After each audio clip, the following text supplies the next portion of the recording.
നുഴഞ്ഞുകയറ്റത്തിന് പുതിയ നിയമവുമായി വന്നിരിക്കുകയാണ് ഉത്തർപ്രദേശ്.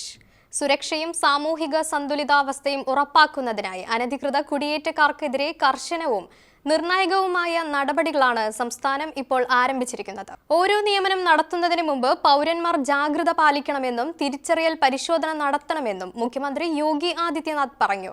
സുരക്ഷയുടെ ഭാഗമായാണ് ഈ നീക്കം. ഉത്തർപ്രദേശ് അനധികൃത കുടിയേറ്റക്കാർക്കെതിരെ കർശനവും നിർണായകവുമായ നടപടികൾ ആരംഭിച്ചിട്ടുണ്ടെന്നും അദ്ദേഹം വ്യക്തമാക്കി.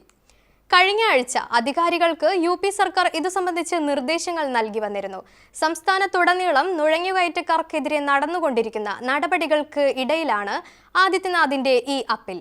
ഡിസംബർ 2-ന് സുപ്രീം കോടതി രാജ്യത്തെ സ്വന്തം പൗരന്മാർ ദാരിദ്ര്യത്തിൽ മല്ലിടുമ്പോൾ നുഴഞ്ഞുകയറ്റുകാർക്ക് ചുവപ്പ് പരവതാനി സ്വാഗതം നൽകണോ എന്ന് ചോദിക്കുകയുണ്ടായി. ന്യൂഡൽഹിയിലെ അധികാരികളുടെ കസ്റ്റഡിയിൽ നിന്ന് ഏതാനും പേരെ കാണാതായതായി ആരോപിച്ച് ഒരു മനുഷ്യാവകാശ പ്രവർത്തകൻ സമർപ്പിച്ച ഹേബിയസ് കോർപ്പസ് ഹർജി പരിഗണിക്കുന്നതിന് ഇടെയാണ് ചീഫ് ജസ്റ്റിസ് സൂര്യകാന്തും ജസ്റ്റിസ് ജോസ് മല്യ ബാഗ്ചിയും അടങ്ങിയ ബെഞ്ച് ഈ നിരീക്ഷണങ്ങൾ നടത്തി വന്നിരുന്നത്.